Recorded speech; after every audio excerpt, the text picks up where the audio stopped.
नमस्कार दोस्तों, एक बार पुनः स्वागत है मेरे YouTube channel nice English class में। देखिए, आज फिर से एक बढ़िया बेहतरीन आपके वीडियो आपके लिए लेके आया हूँ, जो है इडियम्स और फ्रेज का होगा। ये सभी एग्जाम्स के लिए उपयोगी है, तो आप ध्यान से आज इसको पढ़िए। अपन पढ़ते हैं, एक एक को आपका अर्थ समझाता हूँ। और ये जो सभी आए हुए हैं, ये प्रीवियस एग्जाम्स में आए हुए क्वेश्चन हैं, तो आपको बड़ी ध्यान से पढ़ना है, जिससे आगे आपके भी एक क्वेश्चन गलत नहीं हो। तो चलते हैं अपने वीडियो की तरफ, अपने इडियम्स की तरफ। तो सबसे पहला है एप्पल ऑफ डिस्कॉर्ड। तो इसका मतलब होता है कॉज ऑफ क्योरल, यानी ये इसका मतलब होता है झगड़े का कारण क्या होता है, उसको बोलते हैं एप्पल ऑफ डिस्कॉर्ड। अब दूसरा देखिए, इसके अंदर एट सिक्सीज एंड सेवन चीज। तो इसका मतलब क्या होता है, इन डिसऑर्डर, यानी अस्त व्यस्त होता है। जैसे अपन कंबल वगैरह को, या जैसे अपन घर पे आए जूते को कहीं फेंक दिया, वो कर दिया, तो वो होता है क्या होता है, इन डिसऑर्डर होता है। ऐसे एट डेगर्स ड्राउन, इसका मतलब होता है इन ओपन एनिमिटी, यानी आपस में शत्रुता होना। अगला है बॉन ऑफ कनेक्शन, झगड़े का कारण, कॉज ऑफ क्वारल, यानी अपन कहते हैं ना भाई झगड़े का कारण क्या है, तो उसका मतलब होता है बॉन ऑफ कनेक्शन। अब आगे देखिए आप, आगे है टू लुक ब्लैंक। इसका मतलब क्या हुआ, मतलब खाली दिखना, परेशान दिखना, तो इसका मतलब होता है परेशान। आगे दिखना a snake in the grass, इसका मतलब होता है एन अनरिकग्नाइज्ड एनिमी, यानी जिसका हमें पता नहीं हो, जो जिसको आस्तीन का सांप बोलते हैं, तो वो होगा। इसके अलावा अगला होगा ब्लू ब्लड, का मतलब होता है एन एरिस्टोक्रेट, यानी उच्चकालीन व्यक्ति, यानी बहुत ही अमीर आदमी, बहुत ही बड़े परिवार का आदमी, तो उसको कहते हैं blue blood. To look blue, to look blue का मतलब होता है सैड, यानी उदास होना। इसका मतलब क्या होता है, उदास होता है। आगे देखिए एट ए लॉस, यानी अनसर्टेन। एट ए लॉस का मतलब होता है अनसर्टेन, यानी अनिश्चित, जिसके बारे में हमें कुछ नहीं पता हो। A dark house, a person who is not known, यानी बहुत से आदमी होते हैं उनके पास प्रतिभा होती है और अपन कहते हैं ना यार तो छुपा रुस्तम है, तो उसका मतलब होता है छुपा रुस्तम।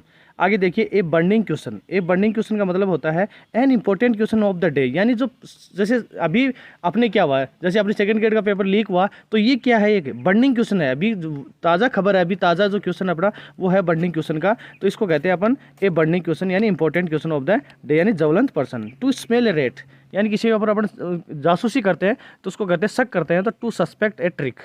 इसके बाद में देखिए अगला है to cut a sorry finger. इसका मतलब होता है to perform a bad performance. इसका मतलब क्या हुआ कि जब अपने किसी के सामने अपन गए और वहाँ पे अपनी परफॉर्मेंस खराब रही, तो उसको बोलते हैं to cut a sorry figure, यानी कोई प्रभाव न छोड़ पाना।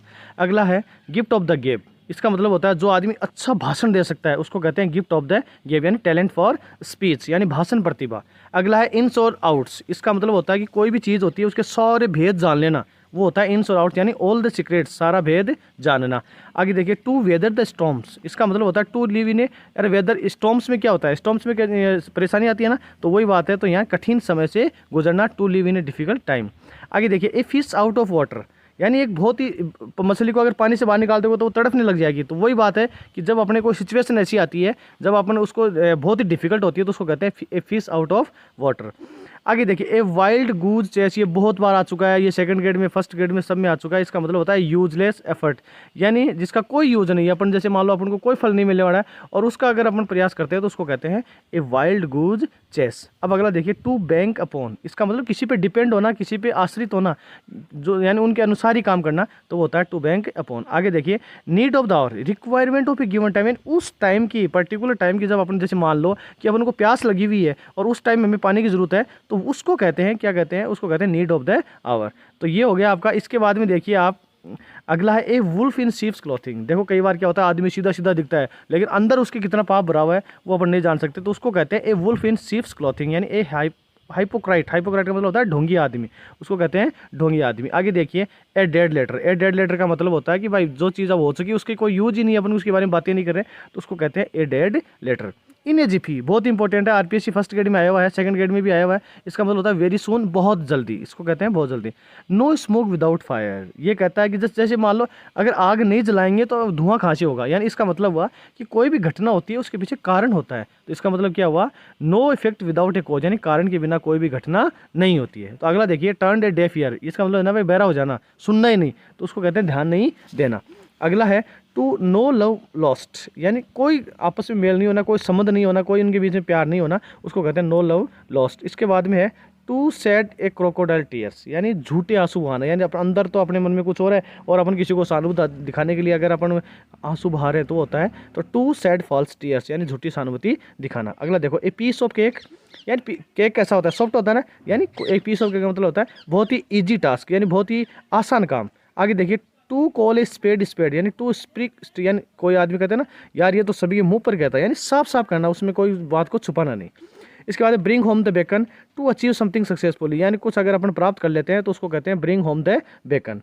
इससे अगला चलिए आप रेनी डे। रेनी डे का मतलब होता है बहुत ही कठिन टाइम होता है, जो क्रिटिकल टाइम होता है उसको बोलते हैं रेनी डे। अगला है टू ब्रेक द आइस, यानी जब कई देर साइलेंस होता है उसके बाद में जब चुप्पी तोड़ते हैं, अपन बोलना स्टार्ट करते हैं तो ये इसका होता है स्टार्ट कन्वर्सेशन, यानी चुप्पी तोड़ना। इसके बाद में देखिए आगे वाला आप फिट्स एंड स्टार्ट्स। फिट्स का मतलब यानी रुक रुक के, यानी नॉट रेगुलरली। इसका मतलब होता है अनिश्चित रूप से, यानी जो अनियमित रूप से होता है, नियमित नहीं होता, कभी हो गया कभी नहीं हुआ, तो उसको बोलते हैं फिट एंड स्टार्ट्स। इसके बाद में देखिए throw one's gauntlet to challenge, यानी किसी को चुनौती देना, अपन चैलेंज देते हैं काम करने के लिए, वो होता है थ्रो वंस गन लेट। इसके बाद में होता है किथ एंड किन, यानी नियर एंड डियर, यानी जो अपने आसपास के सगे संबंधी होते हैं उनकी बात होती है, जिसको भाई भतीजावादी भी कहते हैं। अबव ब्रोड, इसका मतलब होता है ईमानदार आदमी। क्या होता है? ईमानदार। आगे to read between the lines, यानी जो जब किताबें पढ़ते हैं तो उसके अंदर एकदम गूढ़ रहस्य, यानी उसके अंदर वो कहना क्या चाहता है वो निकाल लेते हैं। हिडन मीनिंग जिसको अपन बोलते हैं वो वाला होता है रीड बिटवीन द लाइन्स। आगे हीड ओवर हील्स, यानी कंप्लीटली पूरी तरह से, नीचे पैर से लेकर सिर तक की बात होती है तो वो कंप्लीटली होती है। इसके बाद में देखिए to look black become angry, यानी लुक ब्लैक का मतलब कॉला पड़ जाना, इसका मतलब गुस्सा होना। ब्लैक शिप, बहुत जो अयोग्य आदमी होता है, यानी वो किसी के काम का नहीं होता, उसको कहते हैं ब्लैक शिप। इसके बाद में कहते हैं to keep the wolf away from the door, यानी इतना ही कमाना कि भूख न मरना, तो उसके लिए बहुत इंपॉर्टेंट है ये टू कीप द, ये वाली सबसे इंपॉर्टेंट है 41 वाली, to keep the wolf away from the door, यानी नॉट टू स्टार, भूखा न मरना। आगे देखो ए फुल्स पैराडाइज, यानी झूठी कल्पना, कई बार करते हैं ना, खुश होते हैं, मूर्ख की कल्पना है तो वो झूठी होगी, तो क्या होगा? टू लिव इन इल्यूजन, यानी काल्पनिक खुशी में रहना। बैड ब्लड का मतलब होता है दुर्भावना, अपन किसी के पास दुर्भावना रखते हैं उसको कहते हैं bad blood. Hard nut to crack a difficult job, यानी जैसे किसी कठोर चीज़ को तोड़ना बहुत ही हार्ड होता है तो वो बात है, तो क्या होता है? डिफिकल्ट जॉब उसका मतलब होता है। एप्पल पाई ऑर्डर, ये होता है एक, तो अभी अपन ने पहले पढ़ा था 6 और 7 वाला ऑर्डर, वो तो उसमें होता है अस्त व्यस्त, और एक अपन आते कपड़े को कपड़े के स्थान पर, जूते को जूते के स्थान पर रखा तो वो हो जाएगा परफेक्ट ऑर्डर। आर्म्स लेंथ, यानी दूरी पे रखना, किसी को अपनी दूरी पे रखना। अगला है बर्न मिड नाइट ऑल, यानी देर रात तक मेहनत करना। बर्न का मतलब जलाना, मोमबत्ती जलाना, इसका मतलब देर रात तक जगना या मेहनत करना। फेयर एंड स्क्वायर, इसका मतलब होता है ऑनेस्ट। क्या होता है इसका?